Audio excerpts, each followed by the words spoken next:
प्रभु यीशु मसीह के जलाली और सामर्थी नाम में आज दिनांक 28 नवंबर दिन सोमवार को हम आप सब श्रोताओं का हार्दिक स्वागत करते हैं। आज के दिन के लिए जो वचन है वो लिया गया है यह हिजकेल की पुस्तक उसका 47 अध्याय 4 पद। वचन कहता है, उसने फिर 1000 हाथ माप कर मुझे जल में से चलाया और जल घुटनों तक था, फिर और 1000 हाथ माप कर मुझे जल में से चलाया और जल कमर तक था।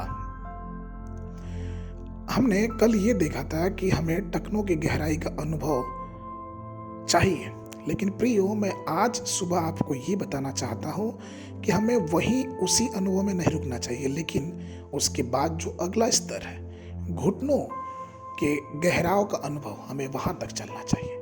घुटने के गहराई का तात्पर्य क्या है? तात्पर्य यह है कि हमें प्रार्थना के जीवन का अनुभव हमारे जीवन में होना चाहिए। प्रभु अपने लोगों को जो आत्मा की परिपूर्णता के टकने तक के गहरे आनंद से प्रसन्न होते हैं, अगले स्तर में ले जाने के लिए तैयार है।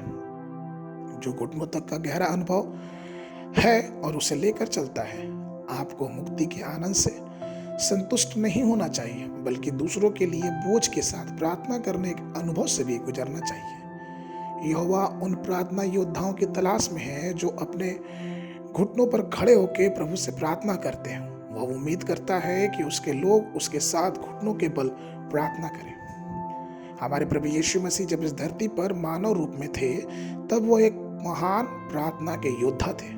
वह प्रार्थना के लिए भारी बोझ के साथ गतसमनी के वाटिका में गए और मन से प्रार्थना किया। लूका रचित सुसमाचार उसके 22 के 44 में पढ़ते हैं कि किस प्रकार से प्रभु यीशु मसीह का पसीना लहू की बड़ी बड़ी बूंदें बन के भूमि पर गिर रहे थे।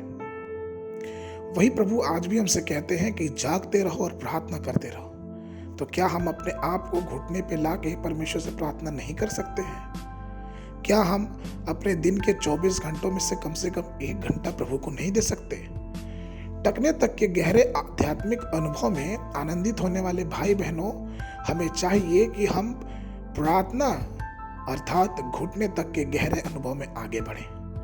आप में से जो लोग अपने गीतों और आराधना के साथ परमेश्वर से प्रार्थना करते हैं, अपने घुटनों पे आके उस पर प्रार्थना को और मजबूत करें। यदि आप अपने टखनों के बल पर खड़े होकर 1 घंटा उपदेश देना जानते हैं, तो आप कम से कम प्रभु के साथ 3 घंटे घुटने में भी आके प्रार्थना करना सीखें। परमेश्वर के सभी संत जिनके बारे में हम बाइबल में पढ़ते हैं, सब समर्पित प्रार्थना के योद्धा थे। यहाँ तक कि जब बाबुल देश में प्रार्थनाओं को रोकने के लिए एक कानून पारित कर दिया गया, तब भी दानियल ने दिन में 3 बार यरूशलेम की ओर अपनी खिड़कियां खोलकर घुटने टेके और प्रार्थना किया। उसकी प्रार्थना जारी रखी। उसके आरोप लगाने वालों से वो बेखबर था, यहाँ तक कि उसको पकड़ के शेर के मादों में डाल दिया गया, लेकिन वो परमेश्वर के से प्रार्थना करने में इतना मजबूत था। इस कारण परमेश्वर ने उसका युद्ध लड़ा और सिंहों के मुंह को ऐसा बंद कर दिया कि दानियल को कुछ हानि नहीं हो पाई। स्तिफनुस एक जोशीला प्रार्थना योद्धा था। जब लोग उसे पथरवाह करने उठे, तो वो घुटने पे आके प्रार्थना करने लगा, और वो क्या देखता है कि स्वर्ग खुला हुआ है और परमेश्वर की महिमा में प्रभु यीशु मसीह परमेश्वर के दाहिने हाथ खड़े हुए हैं।